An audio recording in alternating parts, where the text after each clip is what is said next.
Anshu recording studio मोहली चौक।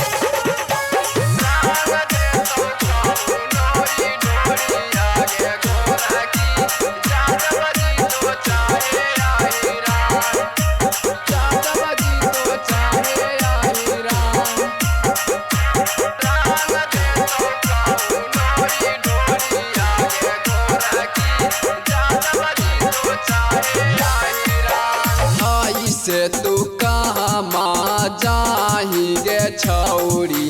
करी के तो ढोड़िया उघार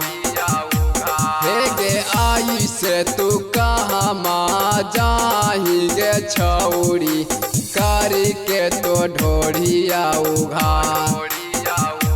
हे गे रंग दे तो कौनो ढोड़िया गे गोरा की जादव जी तो चाहे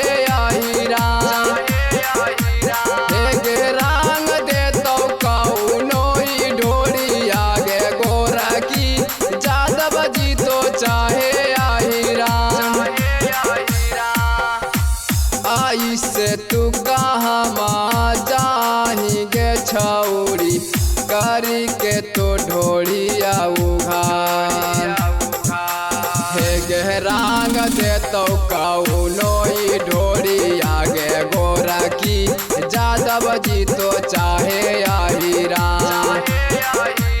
हे गे रंग दे तो कौनो ढोड़िया गे गोरा की जादव जी तो चाहे आई राम। अंशु रिकॉर्डिंग स्टूडियो मोहली चौक।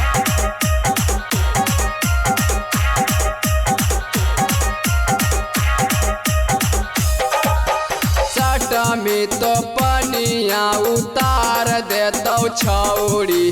जादव जी के बेटा यही राम सडनी तो पनिया उतार देतो छौरी जादव जी के बेटा यही राम रंग देतो कौनो ढोड़ी आगे गोरा की जादव जी तो चाहे आई राम रंग देतो कौनो ढोड़ी आगे गोरा की जादव जी तो चाहे आई राम सटमी तो पनिया उतार देतो छौरी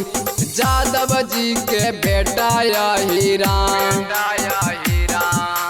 रंग देतो कौनो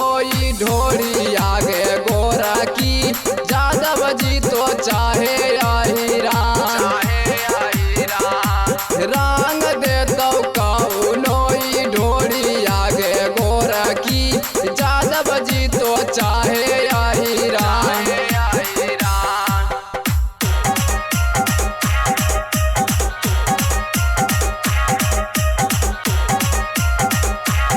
स्टूडियो मोहली चौक।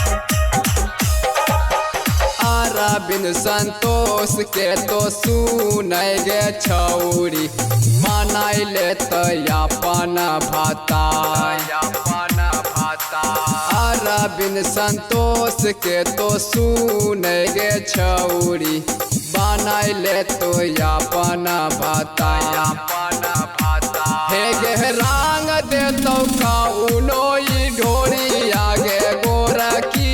जादव जी तो चाहे आई राम हे गे रंग दे तो कौनो ढोड़ी आगे गोरा की जादव जी तो चाहे आई राम